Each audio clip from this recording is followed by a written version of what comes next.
Hey, welcome back. Welcome. While Sarah Boone checks the visitors list and calls Brian 337 times, let's talk some true crime. We are still preparing for our 1-year anniversary. Our channel is turning 1, and there's a lot of birthdays around. Little man turned 15. That's 1 year closer to freedom. Only if Judge Jackson could hold off until he's 18 for her final ruling. That would be epic. Know that. Woo, woo, woo, woo. We are turning 1. Our channel is turning 1. We are celebrating. Futuristically, I want to thank you. We're going to do it on a Sunday fun day. Everyone, there's a lot of birthdays. A lot of my people have birthdays in November. Scorpio season, October too. And just things that we're going to celebrate. So we're just going to feel good because we're waiting. Judge Jackson, where are you? We're waiting for Judge Jackson to give us a final motion. Where's the appellate attorney too? Has anyone heard? Where's the appellate attorney? Are we up on the deadlines? I'll have to go and check that out. I've been watching the docket so much. Shout out to Jamaica. Everybody in the Caribbean. How do the kids do it? Mwah. Shout out to you guys. It's terrible what's going on there. Let's see if we can find some pictures. I'll show a picture. But the whole island is destroyed. We're sending lots of love to Jamaica. Florida too. Shout out to my Florida people. It's hurricane season. You guys have to be careful. Shout out to everybody who left Tanika warm wishes and Sweet Pea. Tanika and Sweet Pea. Sweet Pea is the newest addition to the true crime family. The true crime lovelies. As Tanika does. Love Tanika. So, everyone who gave well wishes to Tanika, this is a baby post. There's a young lady who has been faking her pregnancy. In Ireland, Kira, let's go and check Kira out. Okay, and I'm not responsible for this cool little Netflix ad. I found this as I was researching. Kira Cousins, shout out to all of my people in Scotland. Stars on the map. And this cute little baby, Bonnie Lee. That's the baby in question. I can't believe people really fell for this. So, Kira faked her whole entire pregnancy. She fooled the family, the mate, her boyfriend. It was a hoax. Will she face charges? That's the main question. She's been left without a home, no financial support, and she started a GoFundMe to raise funds, even though she raised a lot of funds through her pregnancy by faking an ultrasound, saying that her baby had a hole in its heart and it was going to have all sorts of defects and she needed help. She got all sorts of support and donations before she was outed by her mom. Kira allegedly she kept up with this whole ruse for a few months. She had the fake baby, and there have been people that came out who specialize in making fake baby dolls that said Kira reached out to them to make a baby. She got the doll, apparently. Look at her. She's so cute. She made up a weight, height, length, everything for the baby. Wouldn't let anyone touch the baby until one day she was at her mom's house. She went to the bathroom. Her mom went to go and pick up the baby and said, "This is a doll. This is Kira. What is going on?" And she was exposed. This is crazy. Not even her best, closest friend knew. Her friend is actually on TikTok. She's speechless. She doesn't even know what to say. She feels duped. So Kira, she's taken to TikTok. You gotta love the kids. TikTok is where it's at. She went to TikTok to apologize. Let's see what her apology says. She says, "I wasn't pregnant. There was no baby. I made it up and kept going. It kept going way too far. I faked scans, messages, a whole birth story, and acted like a doll was a real baby. I know how bad it is. Effed up. I just didn't know how to stop once I started. I don't have a proper excuse. Yeah, I wasn't in a good headspace, but that doesn't make what I did okay. I know this is going to stick with me for a long time, and that I probably lost friends I'll never get back. Sidebar, apparently her and her mother are no longer speaking after her mother found out. I'm trying to figure myself out and get help because this version of me isn't someone I want to be. I know I've ruined a lot of trust and that, quote, sorry won't fix everything, but it's all I can say right now. Love, Kara. And imaginary baby Bonnie Lee. That is crazy. I'm going to need all of my people in Scotland to get in the comment section. I've seen some stars and flags from Scotland over there. Don't you guys try to hide. What's going on over there? Let us know. And what do you think about this whole baby gate? Isn't it a cute little baby? Now, moving along. Keon King had help. You guys were right. Keon King had help. There's a young lady by the name of Dee. I heard the audio last night on a channel I can't remember. But Dee, she knows the young lady that helped Keon. Dee is the one who called the police and told the police. She went on TikTok and made a TikTok video that went viral. The authorities contacted her. She went and told them everything she knew. Keon allegedly had help with the young lady. The young lady told her friend Dee. It didn't sit right with Dee. Dee's like, why don't you tell the police what happened? You should go and tell. And the young lady said she didn't want to be part of the snitch culture, so she didn't want to tell. And Dee is like, this could have been one of us. We knew this girl. So she told the authorities, and it went on from there. That's when the phone call happened saying, go and find the young lady. She's there. The police went. They didn't find her. She called again and said, no, she's there. Please go now. So it was sitting heavy on her heart. Apparently, she wanted the young lady Kada to be found. Thankful for her. Apparently, Keon lured her, Kada Scott, out of her job. They were friends. He told her, hey, come outside real quick. He used a gun to take her life. Within 20 minutes of calling her outside, he parked the car at an abandoned school, left it for days, went back with help from the young lady to carry it and ditch it, the body, drove his car away, and that's when the friend who helped told her friend, and here we are. Charges have not been brought against the young ladies, either young lady as of yet. I can't wait to see what unfolds. The attorney for Keon Scott, he is really vigilant that his client is innocent, so we'll see about that.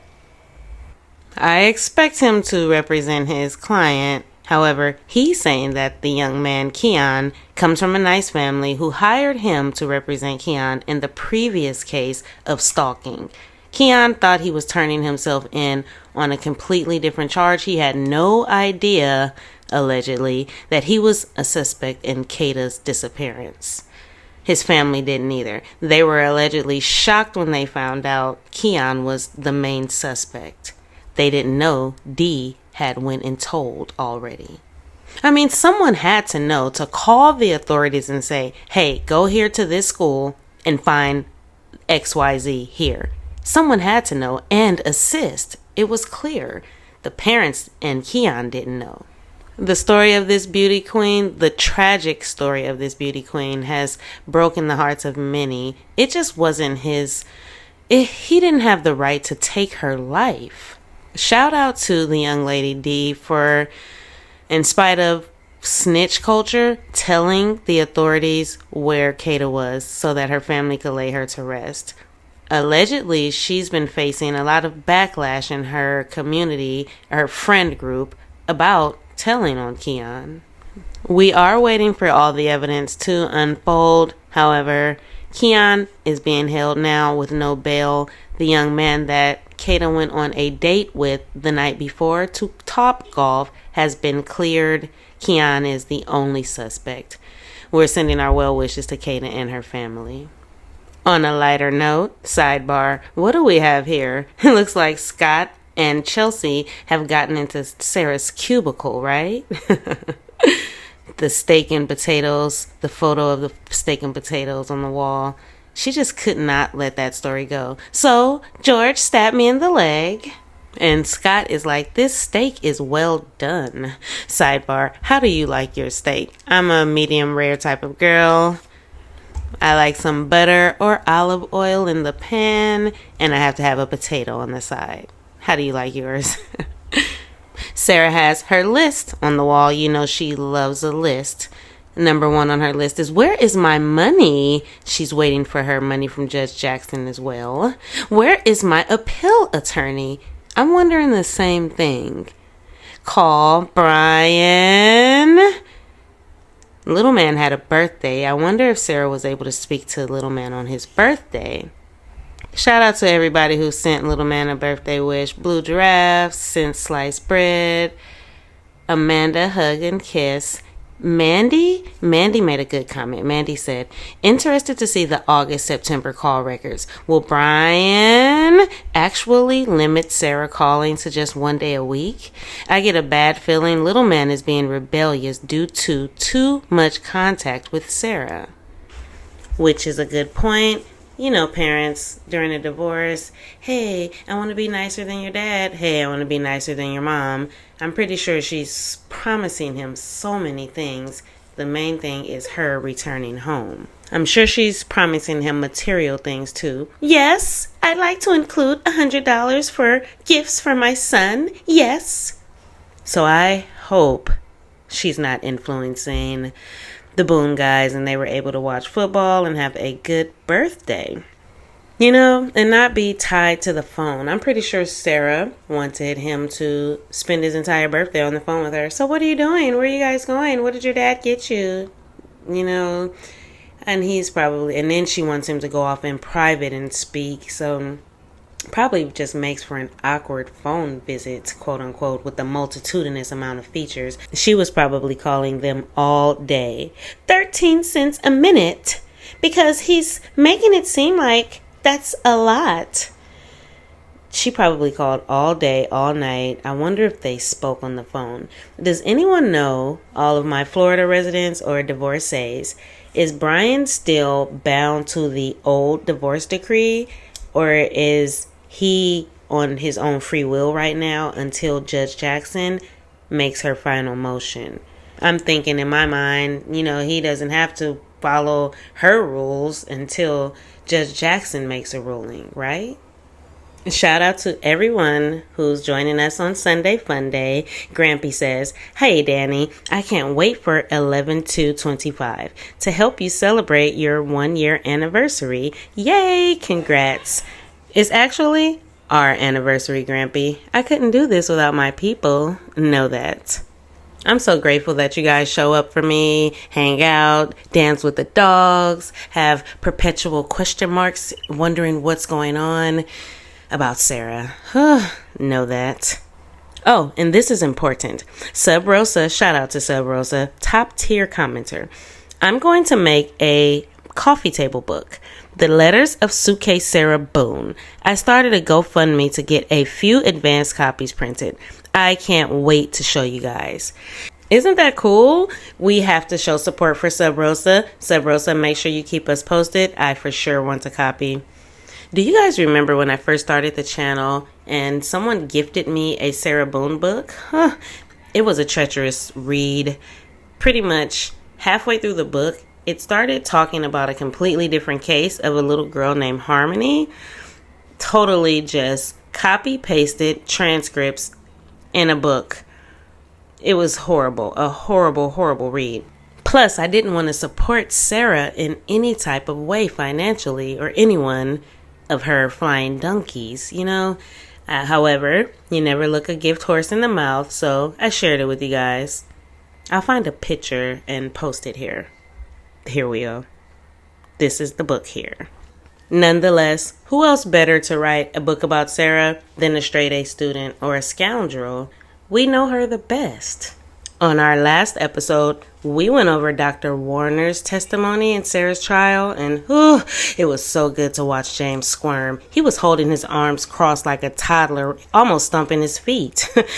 Susie Maroka 297, hey Susie, top tier commenter. Susie says, all the dramatics and tantrums from Owens for what? He thought he was Billy Flynn from Chicago.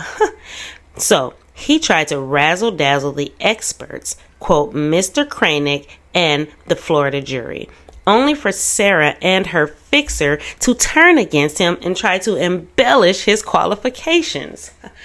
You know, Sarah reported James to the board for some frivolous reason.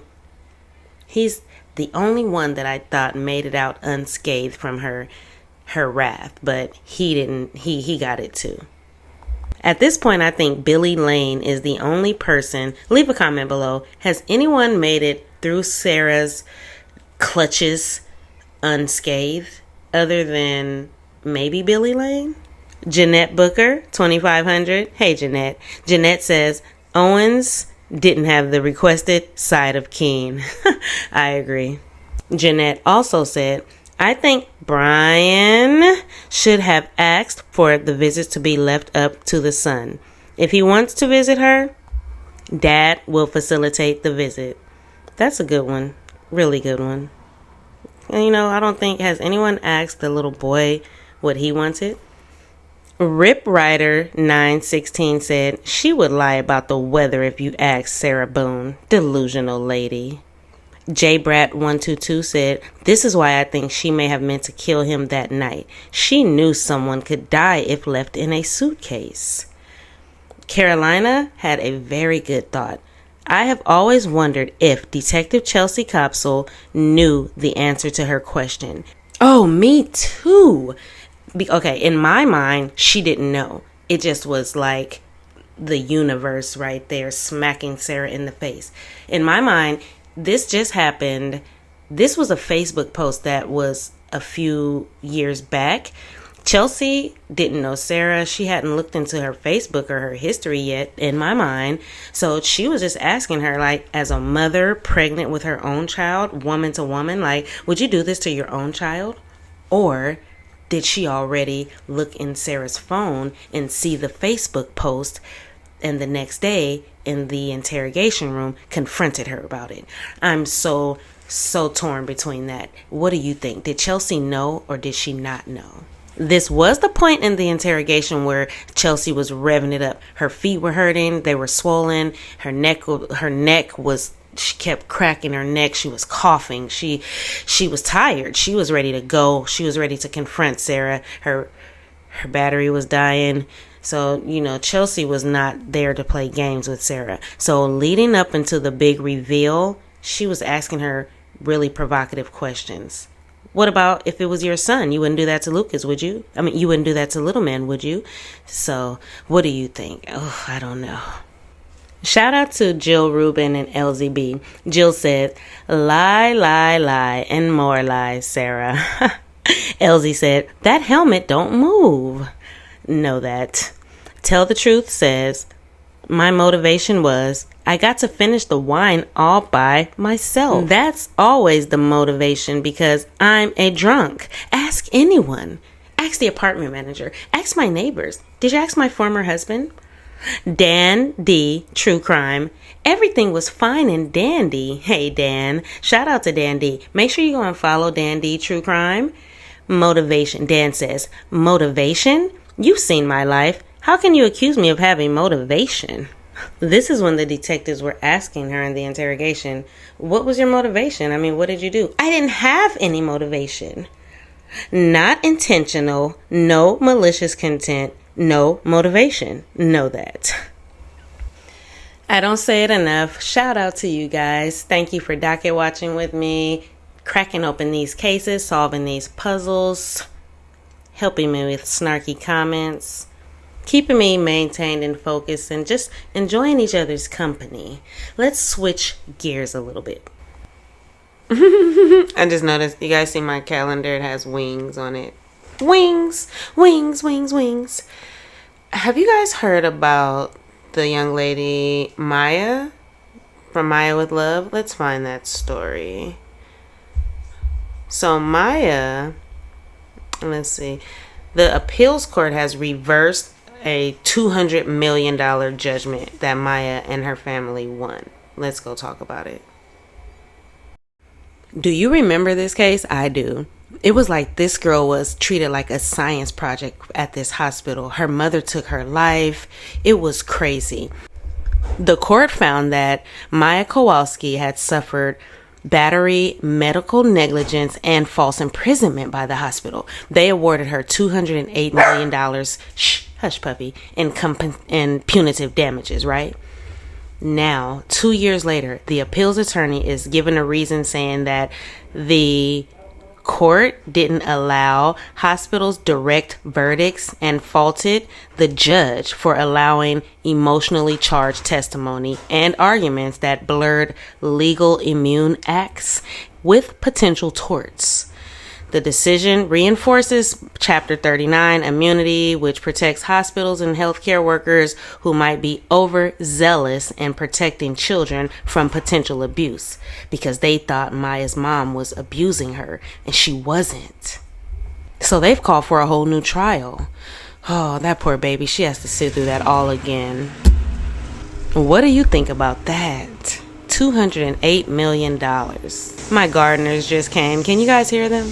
Speaking of big money, the government is still shut down. So as of November 1st, we aren't sure if SNAP benefits will be available for people, disabled people, children, elderly people, people in need, families in need. Some people who don't need it receive it anyway. May be depleted for November. If the government doesn't come to an agreement, the shutdown continues and people are going to go hungry. Let's see how long it lasts. Meanwhile, we were talking in the shorts, shout out to you guys for hanging out in the shorts section, about the demolition at the White House, a new ballroom. I can't wait to see it. There's a new ballroom. Many people are in an outrage wondering, if you can spend millions of dollars on a ballroom, why can't you feed the people? Leave your comments below. Remember, be nice. We are in no way a political channel. We're just some humans that love true crime and loathe Sarah Boone. Even though Kim wasn't a nice person, we are. So here's some resources that we can share with anyone we may know who's affected directly or indirectly by this government shutdown and looming food supply cutoff. Sidebar, does anybody remember what Sarah said she ate the day of Sunday Fun Day with George? Let's rewind here and head over to Tillwood. Get the lump on.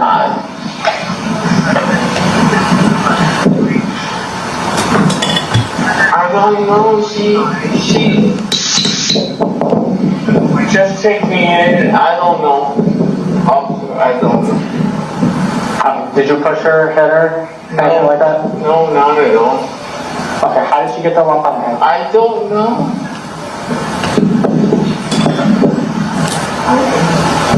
Okay, so just spending time with her, then all of a sudden she decided to run outside and call it down. Why would she do that? You don't know?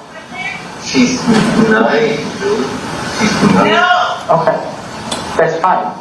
But as you can hear her. But what you gotta understand, what you're telling me isn't really adding up. Because she gave me her side story. What she said? And she's saying that she had it. That's all I need. It's ma'am, I'm doing my job, okay? You just sit there and be quiet. I'll be over to talk to you when I can. Every time you start yelling, you're interfering. She's the one that she just snatched out of nowhere. She's mad because she took me out of the police. She took me out of the police. I can't cash my check. What about her? It's not right. So please talk to her. Okay, so you can order to talk to her about cashing your check? Yes. Okay. Yeah, you've been here for a couple hours. Mm-hmm. To make her run outside and call police. Crazy. Because I'm seeing cuts on you and I'm seeing bruises on her. But you're not telling me what happened. And you're the one sitting in the back of a cop car right now. I don't even know what happened. Did she hit you? All the time. Who hit who first? She does all the time. So she hit you first? All the time. But today? I'm talking about today. You don't know if she hit you today? Huh? Do you have an idea? And she's just sitting there with her friends, her neighbors, her fans, watching him get arrested after she's put her evil plan together. If you ask me, she was obstructing the investigation by not giving up his identification. Can you grab his ID for me? No. I don't have it. He said it's in the house. No. I threw it in the bushes. Where in the bushes? Because I need it. Frank, love, whenever I caliber, oh my gosh, the front door is open and I don't even know where my dogs are. Oh, here, find the desk. I don't have his ID. You said you threw it in the bushes. Where in the bushes did you throw it? Could you please go look over there? So what's happening? It's in the back of the car. You said he hit you, he beat you, you have a bump. Okay? I don't have it. You can look up here.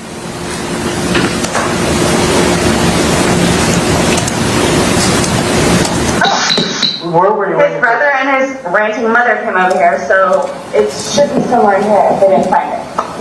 I don't have it. Notice that I'm needed because it makes getting his information a lot easier if I don't have to keep asking him questions and I can just get it out there. I'm not making any more difficult than I could. Friends, I'm not.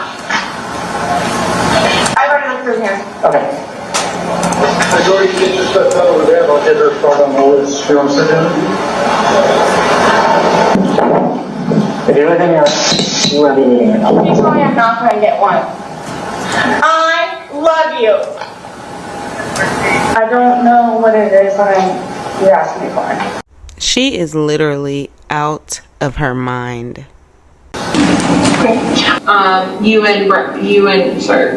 George were no longer having a conversation, laughing about the suitcase. You just decided to go upstairs. No, we were laughing about it. Okay, so you continued to joke about it as you were going upstairs, Yeah, thinking he'll just get himself out, and then... Yes, that's why I didn't close it all the way. That's why I didn't close it all the way. I'm like, he'll be up here in a minute now. But then, I guess I dozed off. And again, I'm thinking he's downstairs on the laptop this morning.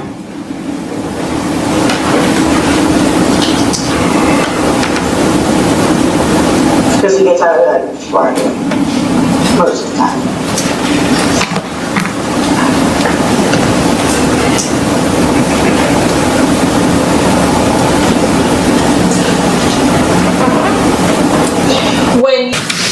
So you're allowed to speak in a narrative form, as well as I understand you have taken some notes or written a letter that you want to read from, and then you want to speak to the court after that? Yes. All right. Why don't you go ahead and get started?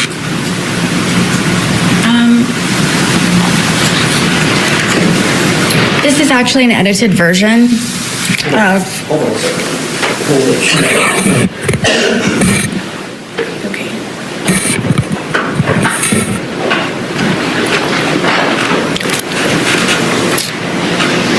I had a lot to say.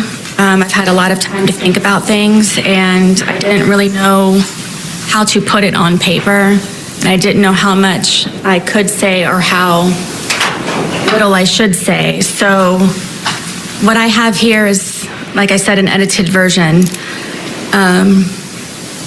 But I would like to read the more important parts that I feel that everyone should know that wasn't said in my actual trial. And on top of what I have on paper, I have, this is just the tip of the tip of the tip of the iceberg. So I wanted to read this, and then if I may, I would like to address everyone in my apology on top of my statement. You may proceed, ma'am. Kintu Sukuroi is a kind of Japanese ceramic style which means to repair with gold. In this tradition, when a ceramic piece breaks, an artisan will fuse the pieces back together again using liquid gold or gold dust lacquer. So rather than being covered up, the breaks become more obvious and a brilliant new piece of art emerges from the brokenness. It embraces flaws, weakness, and imperfections, and also teaches the essence of resilience. Every crack in a ceramic piece is a part of its history, and each piece becomes more beautiful because it has been broken. This is the wisdom of Kintu Sukuroi. In my wisdom and with all of my repairs, then, now, and ongoing, God is, has been, and will always be my artisan. All of my gold is forgiveness. This has held me together, made me shine brighter, and overcome the damage caused by George Torres, the Torres family, the justice system, Orange County Corrections Department, social media, scoundrel detectives, infamy, defamation, ongoing constitutional rights violations, second-degree murder, forced into being pro se. Just as gold is very precious, forgiveness is invaluable. Forgiveness is not an attempt to change or forget who, what, or how you've lived through to be so gold, but an act of grace, humility, and considerable self-compassion to be set free from sorrow. Withholding forgiveness denies your brilliance and adds even greater grief and deeper heartache, irreparable cracks on top of the already that no one deserves, no matter the pain or disappointment, untruths or injustice. It doesn't matter. As the more broken you are, even though now different than before, you've become more outstanding and more extraordinary. Finally, know that. I don't. Know that. You got up and you went up to bed. Alcohol. Annie Hill says, hey Annie. Annie says, even at trial, she wanted to argue about if she was drunk or not. Nobody asked her what her definition of the word drunk is. They asked what level of inebriation she was feeling while filming George being suffocated in the suitcase. Cynthia Tucker says, she lied. She had her wits about her. She knew exactly what she was doing. All this, quote, it wasn't intentional, was pure garbage. Another straight A student says, the eye blink rate on her is unbelievable on this video. Love the little remarks listed on this. They are so on the mark. And the prosecutor is incredible with his questions. Know that. Another scoundrel says, her blinking is like a strobe light, LMAO. Now, Sid Mountaineer has a really important comment. When Sid says, hey Sid, when Sarah calls someone notorious, it's usually a sign of blame shifting, and you can be sure that it's connected with her bad behavior, like Brian having to call her to see if she's in proper condition to pick up their son from school. Shifted to him doing something wrong. Absolutely, I totally agree. What do you guys think? The prosecutors are going to call her out on this too. So file this in the back of your mind. We'll get back to that really shortly. Paul Ken, hey Paul, NYC says, Brian should have called 911 even before leaving the house. It would have startled Sarah and maybe made it worse for her with the police. Do you guys think Brian should have called the authorities and alerted them before he made it to the townhome? A sidebar, shout out to you guys on the replay, down in the chat. Drop a couple trophies if you're a straight A student. Let me know that you're down there. Shout out to Edie Beatty, Pinky, Addie is me, A-Name, who's probably working right now, my late night buddy. Carolina Hurtado, hey Carolina, all my Teresas, everybody, shout out to you. Now Annie says, not only did she never shed a tear for George, all the way through trial and even after getting a life sentence, she can't even cry for herself. Psychopaths. And I responded, I noticed that. I used to mention it a lot in my earlier videos, Annie. That always bothered me. She never really called him by name either. So strange. or psychotic. I'm no doctor, so I'll leave that to my doctor people down in the comment section, my medical people. Prescribe us some medical snacks too. It's been speculated Sarah has personality disorders, all sorts of things. I don't know, but it more than the alcohol, there's something going on there. Something just isn't connecting. You know, we're celebrating, we're docket watching.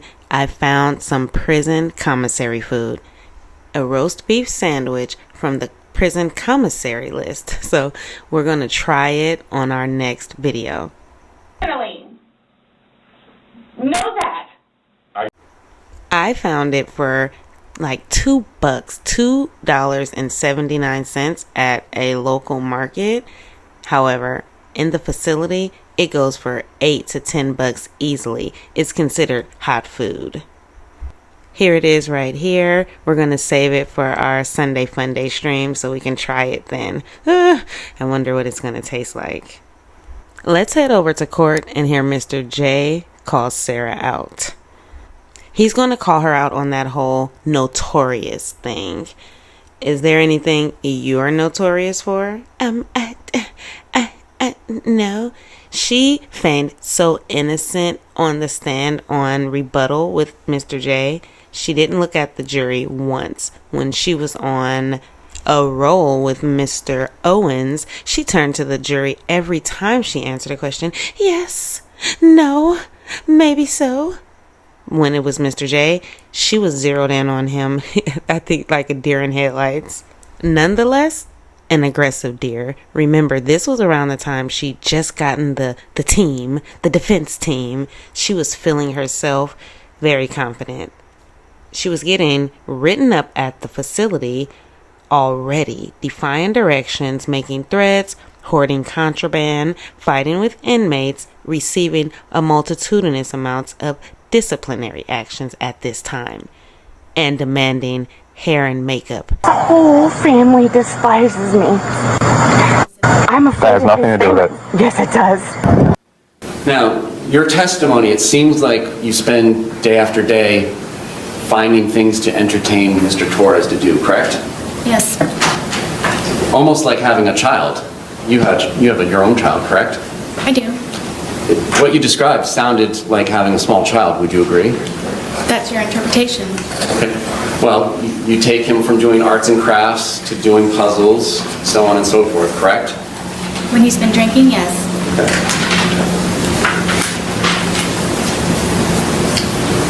And Mr. Torres was notorious for doing some of these things, correct? What do you mean? Well, you described Mr. Torres as being notoriously known for doing things. You described your ex-husband, Brian Boone, notorious for doing things like nagging and calling all the time. You remember your testimony calling people notorious for doing things? Yes. What would you say people would say you're notorious for? I don't know.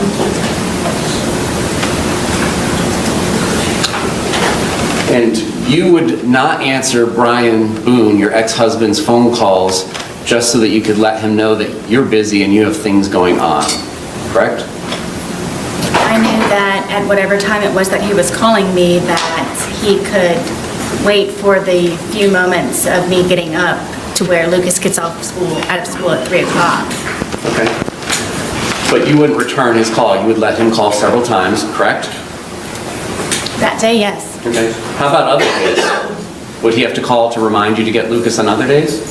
He wasn't reminding me, he was just making sure that Lucas was covered for pickup or drop off. Her reindeer games of semantics is so annoying. He wasn't reminding me, he was just making sure. I didn't say I was drunk. Yeah, I said I was drinking, but I didn't say I was drunk. Can you think of some other Sarah wordplay that gets your skin crawling? All right. You didn't mention to the sheriff's office on either February 24th or February 25th about going to Publix with Mr. Torres at noon or 12:17, did you? I don't recall. So the best evidence of that would be the recording of those interviews? Correct. The Publix lie. She is so busted.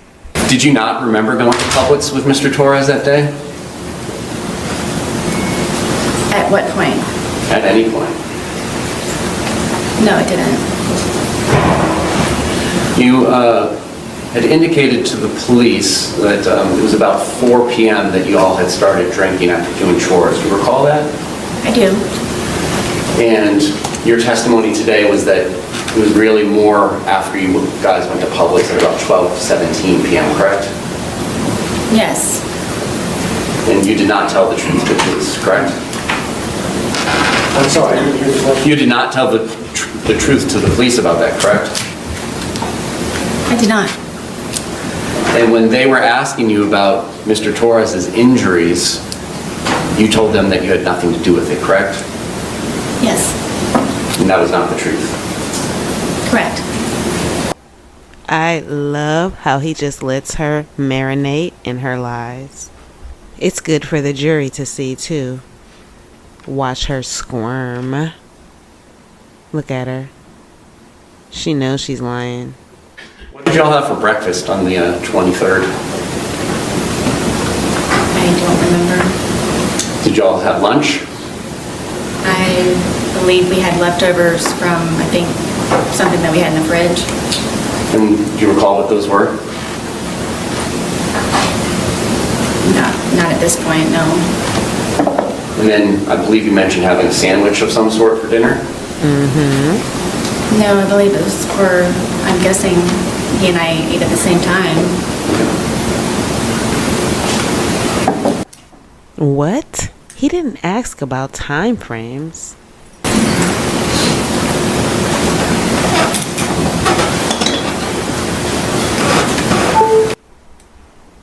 Just sitting there squirming. And at one point, Mr. Torres called his brother Juan, correct? Yes. And do you admit that you were yelling in the background, telling Mr. Torres to tell his brother that he had been choking you? I don't know if I was yelling. I know that he could hear me through the phone. So how long had that been going on that day? When did you start getting on Mr. Torres about choking you in the past? He and I had conversations about it because he didn't remember doing it to me. And the next day and the day of. Is it fair to say that there are just points in time where you don't remember what you do either, correct? Are you talking about almost 5 years ago? I'm talking about from drinking. Is it fair to say that you don't often remember things that you did while you were drinking? I would not say often. Okay. In the course of your relationship with Mr. Torres, are there things you don't remember happening that happened the night before between you and him? I can't say that at this point. But you said that you don't remember taking that photograph at 11:03 p.m. on February 23rd, correct? Yes.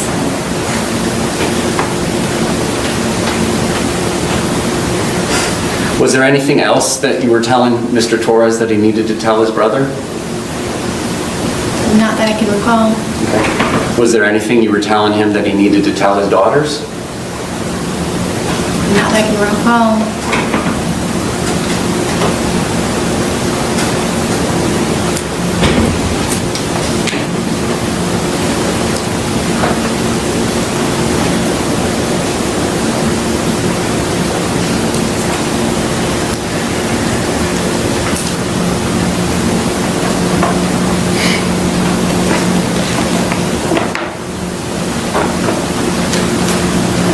Now, you indicated that Mr. Torres would use your phone to look at pornography.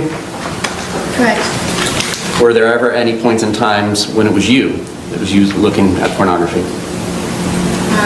If I was, it was to go back and look to see.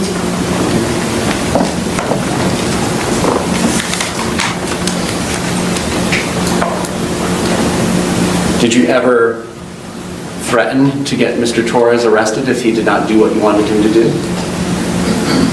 I wouldn't say threaten. Okay. Well, were there ever points and times where you would like him to call you or return a call, and if he didn't do that, you would threaten to get him arrested? It depends on if he had my keys or something that I needed from him. Okay. And it was your townhouse, correct? Mine, yes. Flush hours. When did you get him off the lease? I'm not sure what year it was, but I don't think he was actually removed from the lease.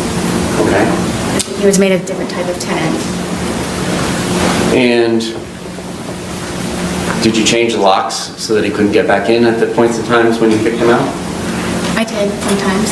Okay. And then would you leave the key in the hiding spot that he was aware of? Oh, it should be somewhere in here if they didn't find it. There were multiple hiding places. Okay.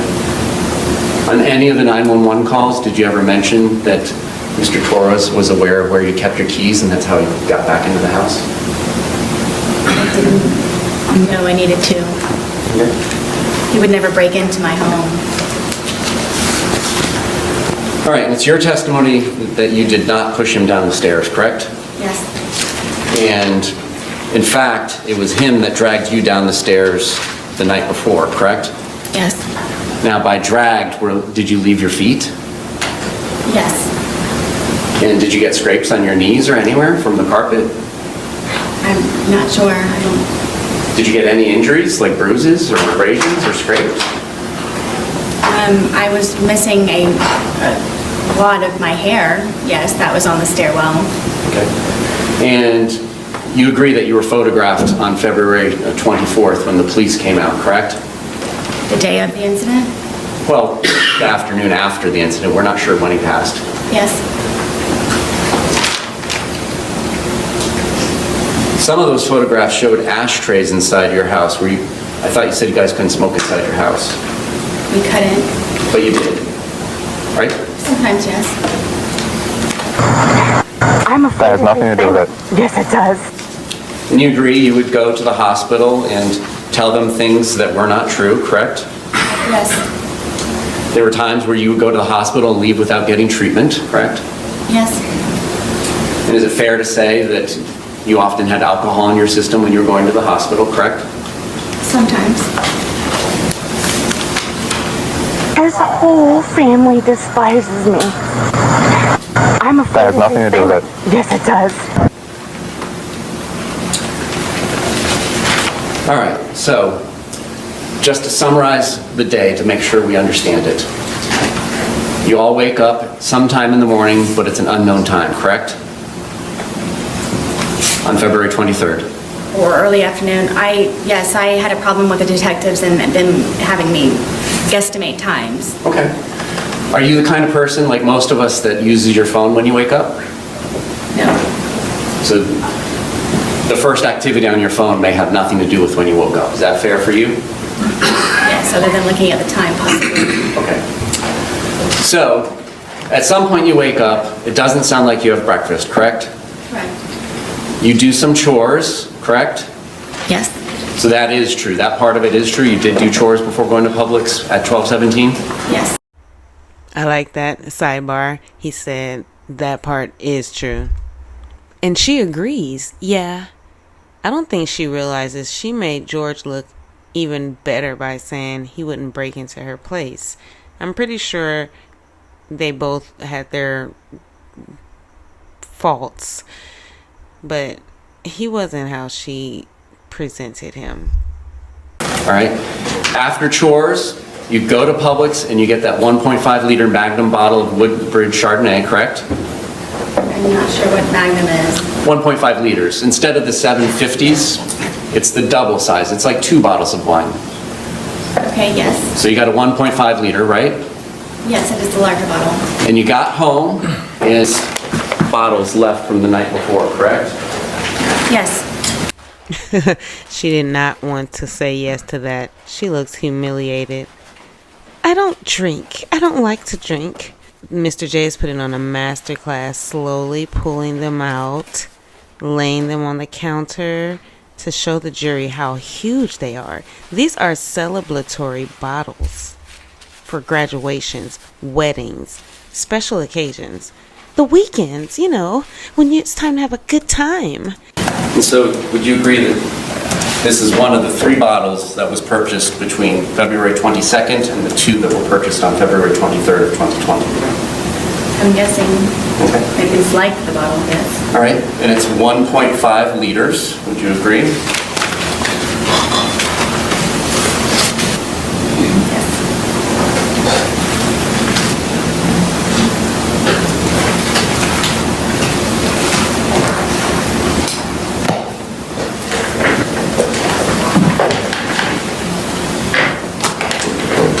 And when you say half, are we talking about to the top of the label was left from the day before? Oh, goodness, no. Close to right about. Okay, about halfway through the label. So in addition to halfway through the label, which you began consuming after going to Publix at about 12:15, correct? So you all would have began consuming around 12:30, is it fair to say, when you got back? I can't tell exactly. Okay. And after finishing what you all had left over from Saturday, the 2 of you consumed 2 1.5 liter bottles, correct? I'm not sure about the second bottle that he purchased, if it was empty or not at the time. Well, you did mention that the police would find 2 empty bottles in the top of your trash, correct? Yes. And we did all see that in the photographs, correct? See that they Two. were empty in the garbage, yes. All right, and you say you were about 100 pounds at the time? Yes. And we all know Mr. Torres was 103 pounds at the time of his death, correct? That's what they say. What was your level of intoxication at this point in time when the first video was filmed at 11:12 p.m.? Do you mean from lack of sleep or alcohol? From the alcohol. What was my level? What were you feeling? Did you have trouble with your balance? I was more tired than anything. Did you have trouble with your balance? I don't believe so. So you were able to flip a suitcase over with a 100-pound man in it, right? I mean, yes, it happened. How about your speech? Do you feel like your speech was slurred? Clearly. How about your inhibitions? Do you feel like you were doing things that you wouldn't do when you were sober? I wasn't thinking about that. Well, on reflection, do you feel like this is something you would have done when you were sober? I didn't know me and George. I'm just asking you, looking back on this, when he's in the suitcase and you're telling him how you feel, and then you wait 11 minutes and you film another 22 seconds, and then you go upstairs, upon reflection, is that something you would have done and left him in there had you not been drinking? I don't know. I can't say. Okay. If I was scared, then it would be something. Okay. All right. Now, today you testified about the time frame between the 2 videos, correct? Yes. Okay, here we go. I am getting so excited. Mr. J is slowly walking her down. So you came down from the shower where you were hiding, correct? Yes. And as you're coming down the stairs, before you even get to the bottom of the stairs, you can kind of see over your shoulder or towards your right that he's trying to hide in the suitcase, correct? Yes. And the lid is down, but it's not closed, and you can tell he's hiding in there. It's not a great hiding spot just yet, right? Correct. And so you come over to him, and you're laughing, right? Yes. And you move the suitcase around some before zipping it shut, right? No. No? You immediately zip it shut? Yes. Okay. And you're both still laughing about it, correct? Correct. All right. And then it's during this course of time, how quickly is it after you zip it shut that you begin filming the first video? I don't know without watching it. I don't know. Okay, I mean, the video's not going to catch you zipping him up because you're like 10 feet away, right? How quickly after you zip them up is it before the video starts, is my question. I don't know. Okay. And then during that 9 minutes and 14 seconds is when he begins to get angry, correct? What 9 minutes?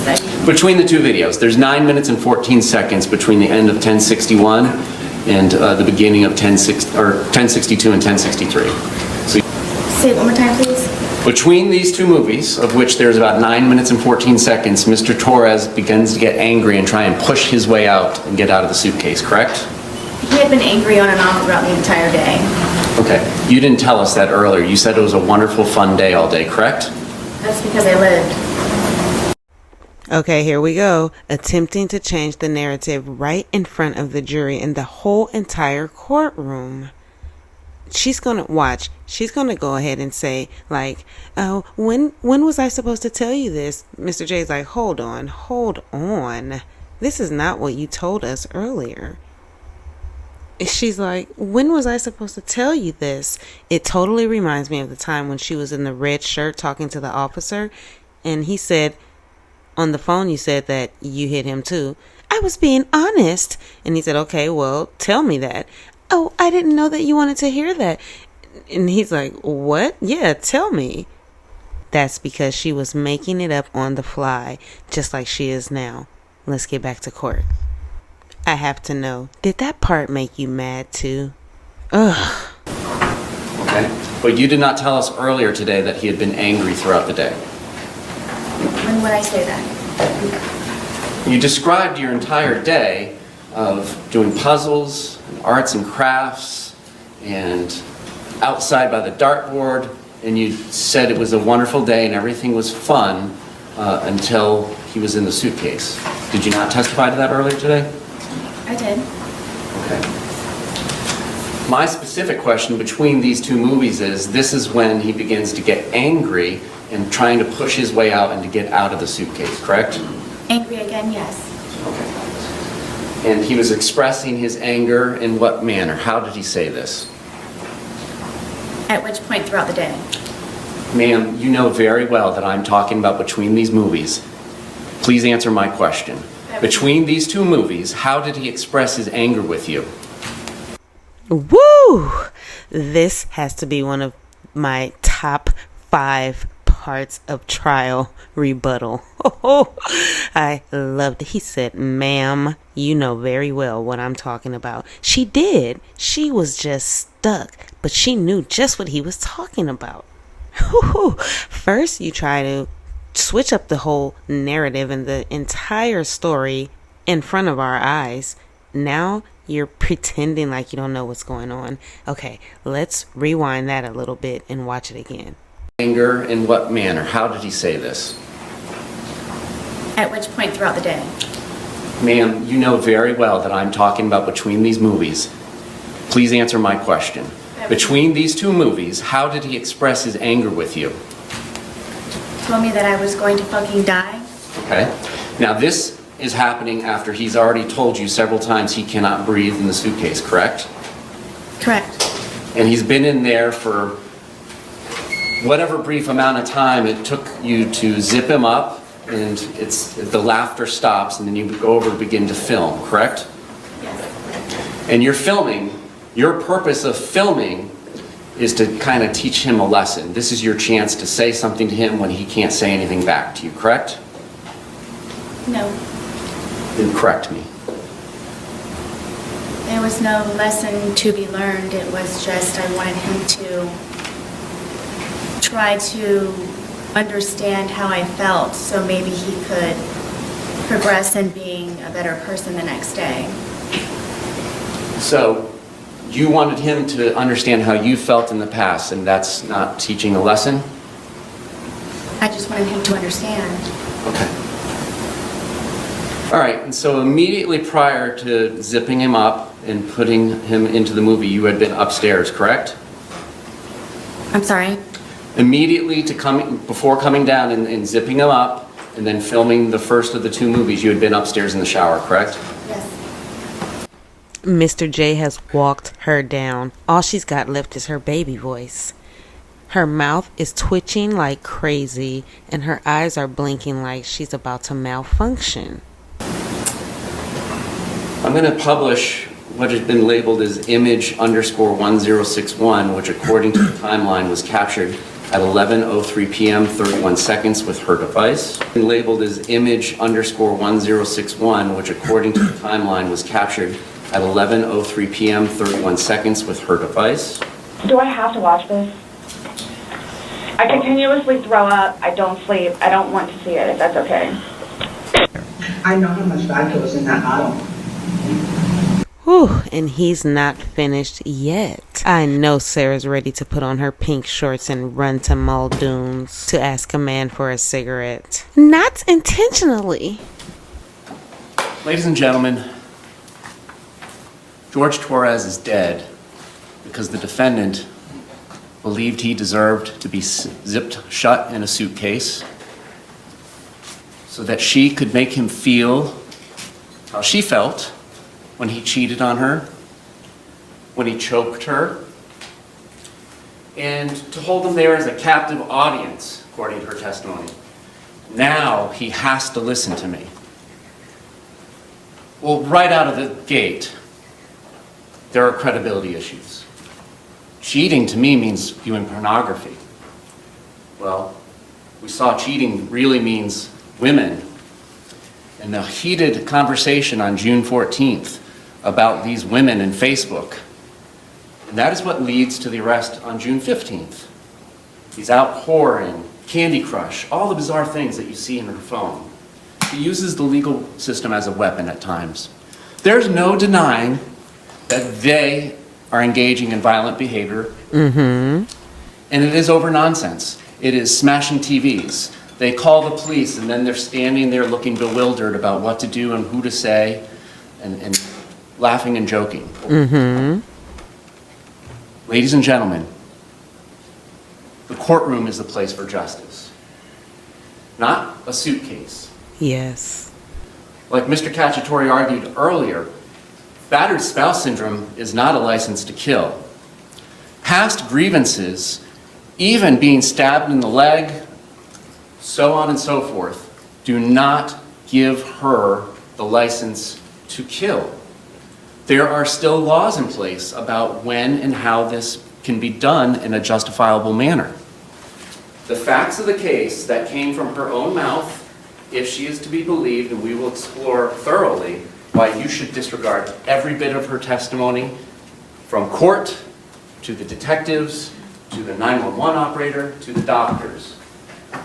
Her testimony, if it is to be believed, the most favorable light that she has presented of herself, is that at the end of a Sunday fun day, where we are drinking, we're outside by the dartboard, we're doing puzzles, we're doing arts and crafts, and there finally comes a point in time where we're going to play hide and seek. And he says, tag, you're it. Even though she's it, she goes upstairs, hides in the shower, eventually gets tired of being there, it's cold, so on and so forth, and she comes back downstairs. And as she comes back downstairs, she can see Mr. Torres fiddling to place himself inside the suitcase to try and hide for this game. And the lid is not closed and it's flapping. And out of jest, out of levity, undisputed according to her testimony, she comes over there and zips it shut. Whether it's 100% or enough for 2 fingers to get out, that is something that you decide as the jury. But there came a point in time where the fun and games was over. And Mr. Torres told her that. Babe, I can't breathe. Sarah, babe, let me out. This is all on video. We don't have to imagine this. This is all on video, 1062. At that point in time, she is using force against him that is not justified. She is the initial provocateur. She is the aggressor under the law. And what level of force is it? I can't breathe. Not let go of my hand, not get your hands off me. I can't breathe.